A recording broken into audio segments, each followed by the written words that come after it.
There's a now proposal to build a tent city to house illegal immigrants who are convicted of crimes. It's one aspect of a new border security plan suggested by the state's treasurer. His name is Dean Martin. He's also running as a Republican candidate for governor. And he joins me now live. Mr. Martin, thanks for joining us.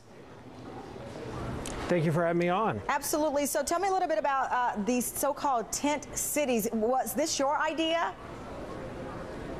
Yeah, yes, it is. Basically, what's happening right now is our governor has been releasing illegals early. If you're a citizen, you commit a felony, you serve your full term. But if you're an illegal, you get out 90 days early. She's doing that to balance the budget. Now, I think it's a bad idea. You shouldn't release criminals early to balance your budget.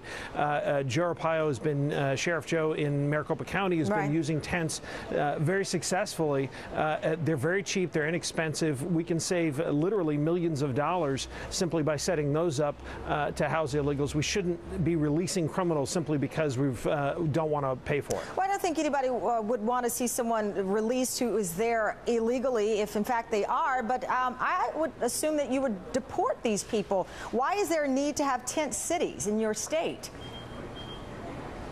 Well, if they're convicted of a crime, you've got to serve the time that you've been convicted for. And so setting up these prisons are basically a way for the state to save money. Right now, we actually have current prison providers that are willing to, in real prisons, not even going to the tent route, save us 2/3 of the cost that we're paying right now. So we can actually pay for 3,000 troops on the border just by utilizing existing capacity rather than building new prisons like the governor wants to do. What is your thought on the reaction from people both nationally and internationally to your state's controversial immigration law? Well, first of all, it's exactly a copy and paste from the federal law, with the exception of adding a ban on racial profiling. We are the gateway for most of illegal immigration in this nation. We see the vast majority of those moving into this country through Arizona, and it's impacting almost every walk of life.